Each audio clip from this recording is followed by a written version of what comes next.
today we're going to talk about how you can fight back against rising home prices here in Denver. You may have heard that it's expensive to live in Denver, and our housing prices have gone up and interest rates have gone up, but we're going to talk to you today about some strategies of how to fight back against that and what we use with our clients. We're talking about two different options. Well, and that's what I was going to paint the picture, that we are not only talking about in means of fighting back. There's several different ways to go about that. One is there's some incredible deals out here with brand new homes where you have no DIY projects. And this is something that appeals to a lot of people for that.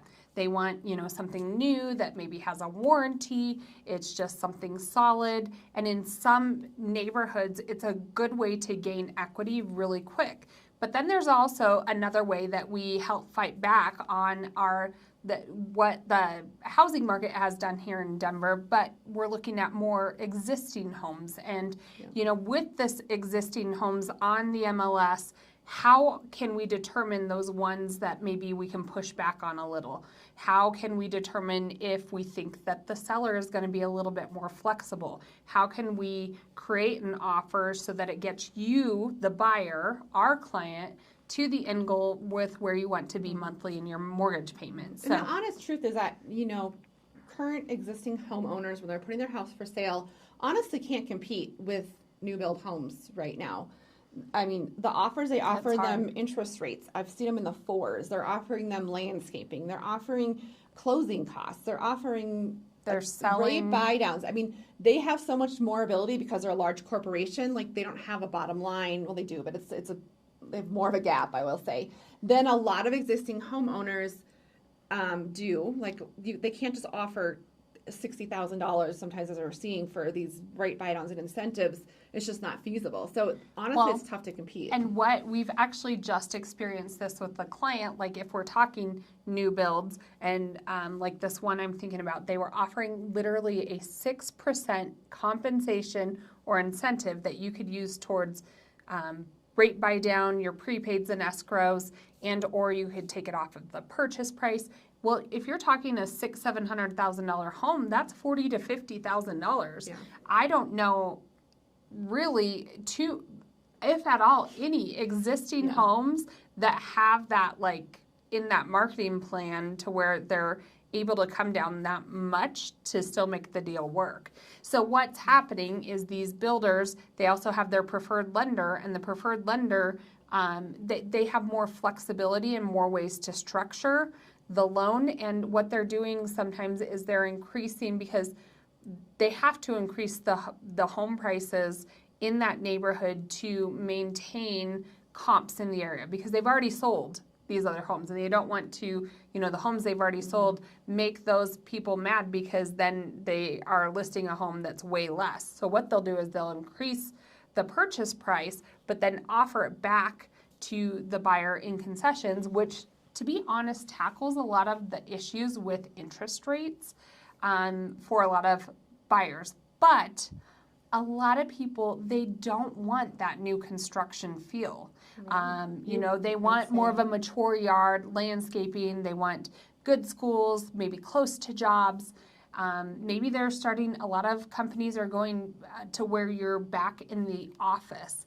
And so a lot of times we're looking at existing homes at that point. Right. And so what we're going to talk about now is what we're going to do and how we get our clients into a great deal. Like, we're going to talk about new builds at the end, but what we're going to talk about right now is how we get our clients into a great deal if they want an existing home here in Denver, and maybe not that new build feeling, that new build neighborhood. They want, like Kalene noted, a different type of house buying here in the area. So what are some things that we do? We're going to take a look at that. So the question is really, how can you find an existing home at a killer deal? You got to find those killer deals. So we want to talk to you about our strategy and how we help you find those super motivated sellers. So number one point is you have to find those motivated sellers. So we're going to talk to you about a few points, but the first one is we have to find those motivated sellers. And you're probably asking yourself, that's great, Laurie, but how do we do that? We're not just going to go knock on their door and say, hey, are you motivated to sell your house? How motivated? On a scale of 1 to 10, how motivated are you, right? So we're not...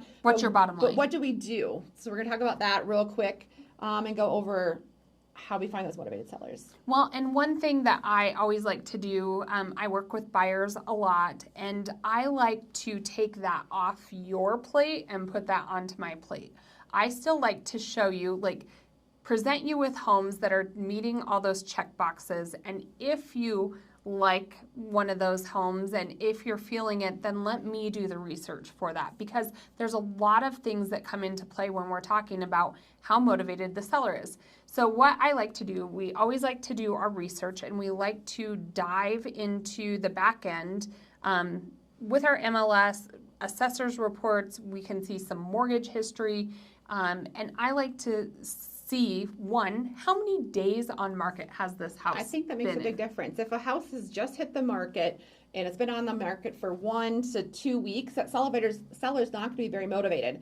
If you look at that house that you like and it's been on the market for 60 days plus, that seller might be pretty motivated at that point. Or right now we're seeing, even if it says like only 7 days on the market, but we look at the MLS history, and what they did is they had it listed for the last 3 months, and then they took it off for 30 days and they relisted it again. That's a strategy. I want to see like how long they've been trying to sell this home.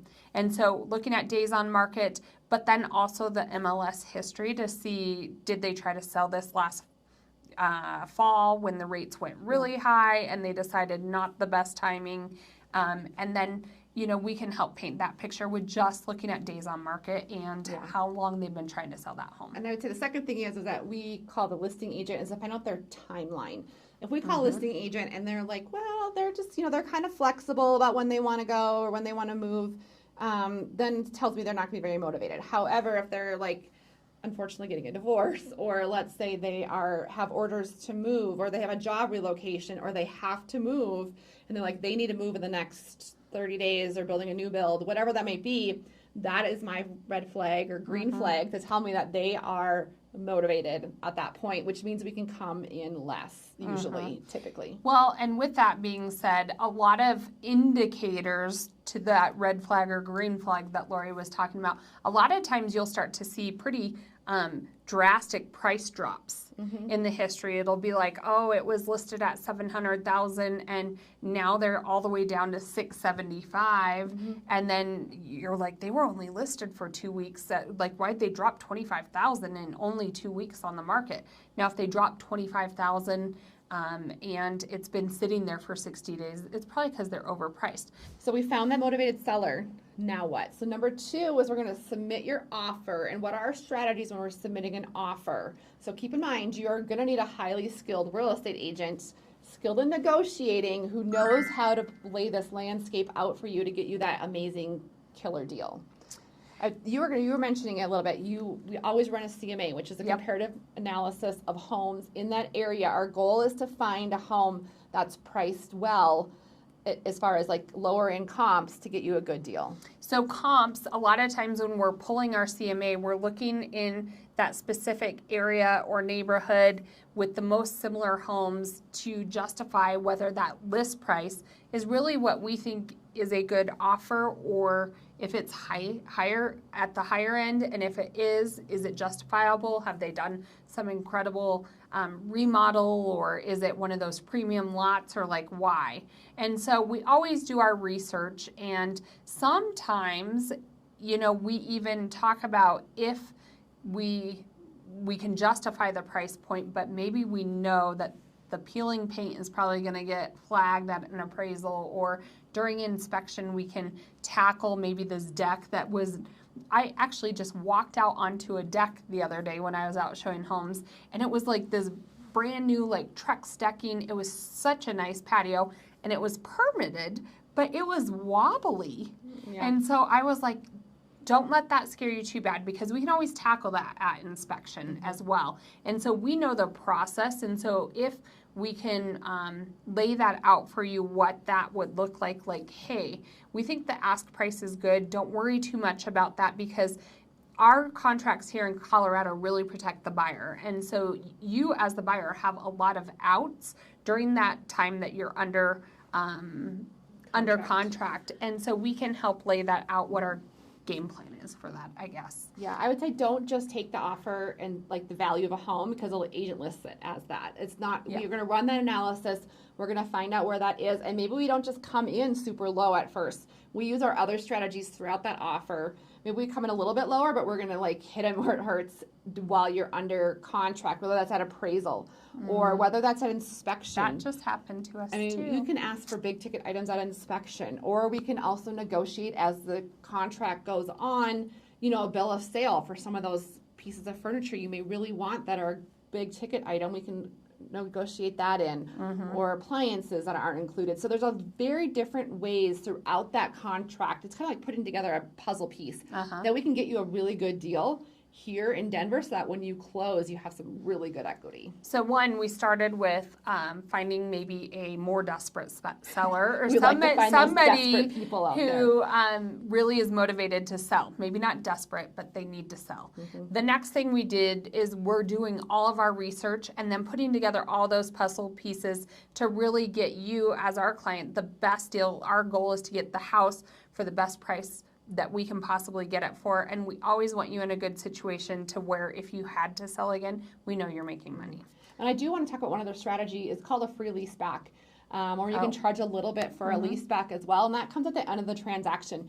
So some sellers here in Denver are motivated to sell, right? We have a really good offer on the table getting you some equity, but then they also need to move or free up that cash to close on another home. They need to buy themselves a little bit of time. And so we can close on that home and you can lease that home back to them for free or for a little bit amount of time, and that frees up their cash and allows them to move on. A lot of sellers will take maybe a lower offer if they know they can live in that home, free up their cash, go find their second home that they're purchasing, and they're willing to take less on an offer if you are willing to let them do that. So and it doesn't cost you anything, but you have to be a little flexible on like your actual move-in day. But that can be a good And option. those are parts of that puzzle piece that maybe we can make the offer more attractive without just doing purchase price. Yeah. Well, some of these tactics, they'll work on new construction as well. You just need to have us on your side, and there's different variables with new construction. The contract is not the same. There's different strategies we use with new construction homes. We're actually working a deal right now, and so you can save with, here's our strategies I was going to say, is number one is you can always ask corporate, like a lot of these are big corporations, for more money for a rate buy down, more for landscaping, appliances. I mean, they're offering 6%. Well, that's what I was saying. They were offering 6%, but that's a good chunk of money. I'm like, well, you can use all that to buy down the rate, but are you going to stay in that loan for X amount of years? If not, why don't you split it up and maybe use 3% for your rate buy down and try to take the other 3% off of the purchase price? Or maybe that builder does not include a refrigerator and you need a washer and dryer. Sometimes we can negotiate that before blinds.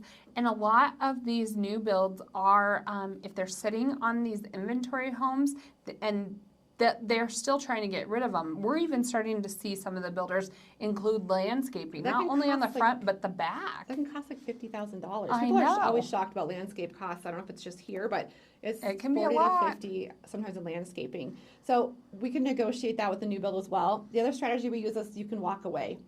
You can see new build reps kind of like reach out to us. We're back, actually like in negotiation where's your right client? now Where'd with they one of go? these. So, they said they will do that. And so if you have the emotional capacity to walk away, it can be a really good strategy we use as well, I would say, with new builds a lot. But we've saved our clients, they always advertise these things online or when they first send it to you, but we've saved our clients, I don't know, $60,000 in this last year, or the last couple weeks alone, just in like one client, just in our negotiating at a new build. Well, and I'm going to toot our little horn about one, we were working the buyer side and we kind of knew the purchase price was a little bit higher.